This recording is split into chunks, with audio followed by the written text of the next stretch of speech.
পুলিশকে হুঁশিয়ারি হুমায়ুন কবিরের। হাজিরা এড়িয়ে ফের হুঁশিয়ারি হুমায়ুনের। শক্তিপুর থানার ওসিকে চ্যালেঞ্জ আজুপের বিধায়কের। ওসির বিরুদ্ধে দুর্ব্যবহারের অভিযোগ হুমায়ুনের। কথা বলবো, প্রতিনিধি প্রণব রয়েছেন আমাদের সঙ্গে। প্রণব,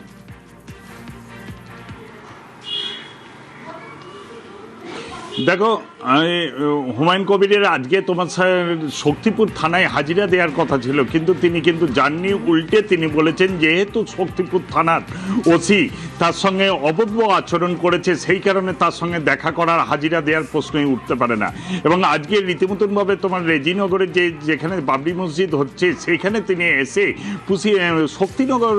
শক্তিপুর থানার ওসিকে রীতিমতনভাবে হুঁশিয়ারি দিয়েছেন। এবং তিনি বলেন যে ওই ওসির সঙ্গে কোনোরকমভাবে সমঝোতা বা কোনোরকমভাবে তদন্ত সহযোগিতা করার প্রশ্ন ওঠে না। যদিও আগামীকাল যে রেজিনগরে তার শুনানি, তাকে যে হাজিরা থাকার নির্দেশ দিয়েছেন সেখানে তিনি যাবেন বলে তিনি দ্ব্যর্থহীনভাবে জানিয়ে দিয়েছেন যে রেজিনগর থানার পুলিশ যেহেতু তাকে সব রকমভাবে সহযোগিতা এবং তোমার তার প্রতি সম্মান দেখায়, সেই কারণে তিনি রেজিনগর থানায় হাজিরা দেবেন। কিন্তু আজকে যে তার যে শক্তিপুর থানায় হাজিরা দেওয়ার কথা ছিল সেখানে তিনি যাবেন না বলে কিন্তু প্রকাশ্যে যায়। ঘটনা গত দুদিন ৩ তারিখ এবং ৪ তারিখ রেজিনগর থানায় এবং শক্তিপুর থানা তাকে হাজিরা দেওয়ার নির্দেশ দেয়। কারণ তিনি যে পুলিশের বিরুদ্ধে প্রকাশ্যে তিনি হুমকি দিয়েছিলেন এবং পুলিশের বিরুদ্ধে তার দেখে নেওয়ার ব্যবস্থা বলেছিলেন। তারপরে কিন্তু দুটি থানা থেকে রেজিনগর এবং শক্তিপুর দুই থানাতেই তার বিরুদ্ধে এফআইআর করে এবং তাকে হাজিরা দেওয়ার জন্য বলা হয়। এবং আজকে ছিল শক্তিপুর থানায় তার হাজিরা দেওয়ার কথা, কিন্তু তিনি প্রকাশ্যে জানিয়ে দেন যে কোনোভাবেই কিন্তু শক্তিপুর থানায় তিনি যাবেন না, সেখানে হাজিরা যাবেন না। তাহলে পুলিশ যা করবে তা দেখে নেবে। যদি তাকে অ্যারেস্ট করে তাতেও তার আইনিভাবে তার মোকাবিলা করবেন। কিন্তু আগামীকাল যে রেজিনগরে তার যে সভা, তাকে যে হাজিরা দেওয়ার কথা রয়েছে,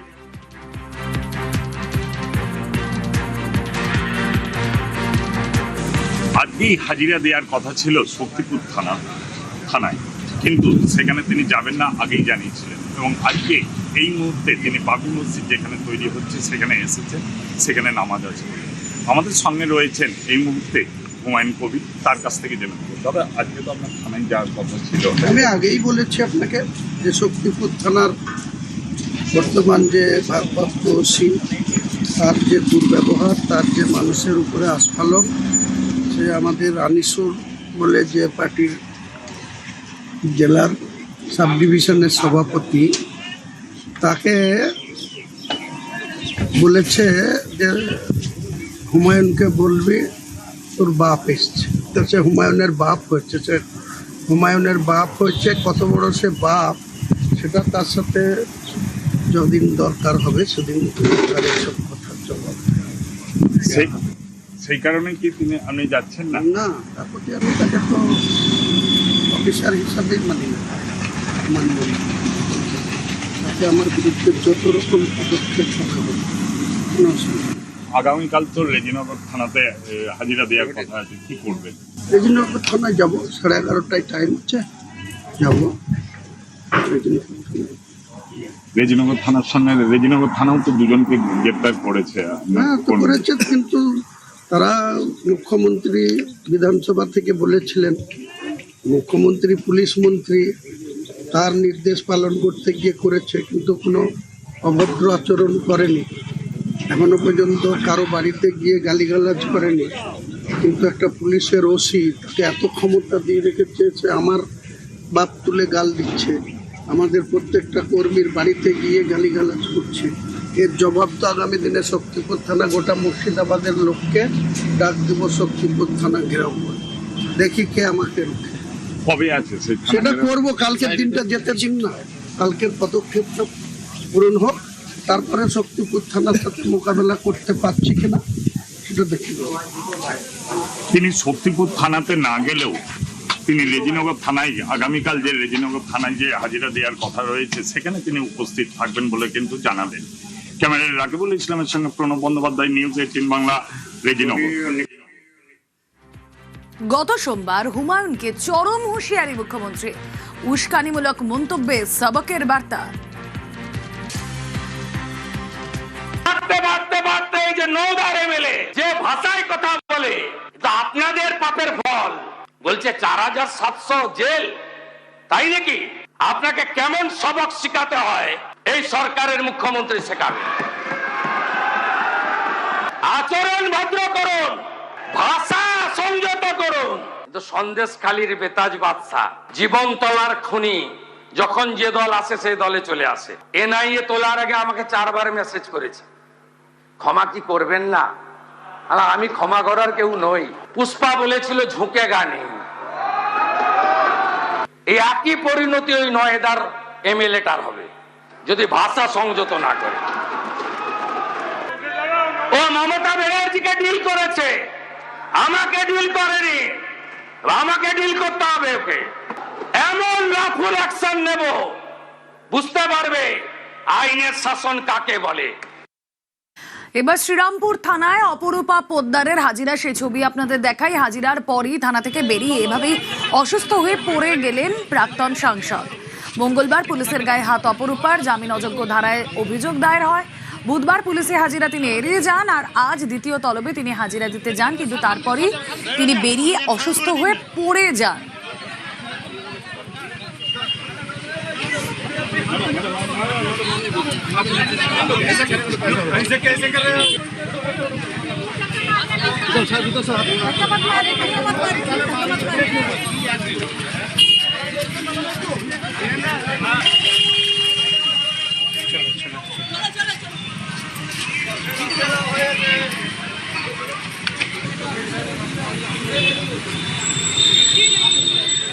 কথা বলবো, রানা প্রতিনিধি রয়েছেন আমাদের সঙ্গে। রানা, এখন কি অবস্থা অপরূপা পোদ্দারের?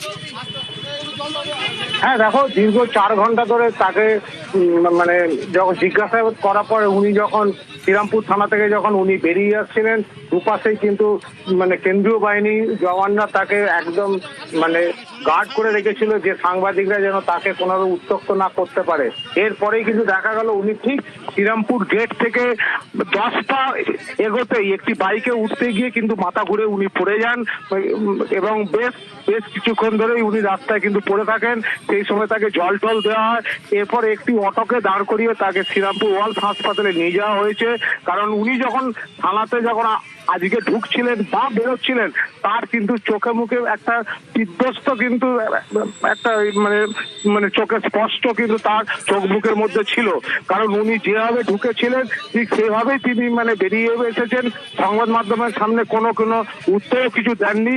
তবে মানে তিনি আজকে 4 ঘন্টা ধরে শ্রীরামপুর থানার পুলিশ যে তাকে জিজ্ঞাসাবাদ করেছে, সেখানে কিন্তু বেশ কিছু প্রশ্নের কিন্তু তিনি অসংলগ্ন মানে উত্তর দিয়েছেন। ফলে হয়তো আগামী দিনে শ্রীরামপুর থানার পুলিশ প্রাক্তন সাংসদকে আবার হয়তো ডাকতে পারে জিজ্ঞাসাবাদ করার জন্য। এখন কোথাও কি নিয়ে যাওয়া হয়েছে তাকে? কি অবস্থা সেখানে? কি কি প্রশ্নের মুখে তাকে পড়তে হয়েছিল? দেখো, মূলত যে সেই দিনকার ঘটনা, যখন এনআইএ টিম মঙ্গলবার দিন যখন তার স্বামী শাকির আলীকে যখন নিয়ে যাচ্ছিল, সেই সময় এই অপরূপা পোদ্দার প্রাক্তন এমপি তিনি তখন এই গাড়ির সামনে যখন চলে আসছিলেন, তখন এক মহিলা পুলিশ কর্মী তাকে মানে ধরতে যান। সেই সময় তার হাত ছাড়িয়ে তাকে মানে তার সাথে দুর্ব্যবহার করেন। তিনি বলেন যে আমার কোনো প্রোটেকশন লাগবে না, কেন আপনি আমাকে হাত দিয়ে ধরতে আসছেন? এই নিয়ে কিন্তু পুলিশের সঙ্গে বচসা হয়। তারপরেই কিন্তু গাড়ি গাড়িতে করে শাকির আলীকে কলকাতায় নিয়ে চলে যায়। মানে সেই সময় প্রাক্তন সাংসদ তিনি কিন্তু হন্তদন্ত হয়ে বাড়ির ভেতর ঢুকে পড়েন। তারপরে কিন্তু শ্রীরামপুর থানা পুলিশ তাকে বুধবার দিন জিজ্ঞাসাবাদের জন্য তাকে ডেকে পাঠিয়েছিল, বাড়িতে নোটিশও পাঠিয়েছিল মঙ্গলবার রাতে। কিন্তু বুধবার তিনি সারাদিনে শ্রীরামপুর থানাতে এসে কোনো হাজিরা দেননি। গতকাল রাত্রে আবার শ্রীরামপুর থানার পুলিশ তাকে আবার নোটিশ পাঠায় যে তার বিরুদ্ধে যে গুরুতর যে অভিযোগগুলো রয়েছে, মানে বিশেষ করে যেটা হচ্ছে নন বেলেবল সেকশনে তার উপর কিন্তু আবার নতুন করে একটি কেস রুজু করেছে শ্রীরামপুর থানা পুলিশ। সেই জন্য তাকে আজকে বেলা 12টার সময় ডাকা হয়েছিল। তিনি ঠিক 12:05 নাগাদ তিনি আসেন। আইনজীবীর পোশাকে কালো কোট পরে সঙ্গে এক আইনজীবীকে সঙ্গে করে উনি নিয়ে আসেন। দীর্ঘ 4 ঘন্টা ধরে কিন্তু পুলিশের সঙ্গে জিজ্ঞাসাবাদ করে, যেটা পুলিশ সূত্রে যেটা খবর যে তিনি কিন্তু তদন্তে সেভাবে সহযোগিতা করেননি। কারণ বেশ কিছু প্রশ্ন চিহ্ন, যে প্রশ্নগুলো পুলিশ যেখান থেকে আধিকারিকরা এই প্রাক্তন সাংসদকে করেছিল তার কিন্তু সদুত্তর, সেই উত্তর কিন্তু আশানুরূপ হয়নি পুলিশের কাছে। ফলে তুমি বুঝতেই পারছো যে এইটা নিয়ে একটা বিধ্বস্ত অবস্থায় উনি ছিলেন। এরপর যখন আজকে উনি 5 নাগাদ শ্রীরামপুর থানা থেকে যখন উনি বাইরে বেরিয়ে আসেন, ওনারই পরিচিত একটি বাইকে উঠতে যান, সেই সময় উনি মাথা ঘুরে পড়ে যান রাস্তার মধ্যে। তাকে জল দেওয়া হয়, প্রায় মিনিট 10 তাকে জল টল দিয়ে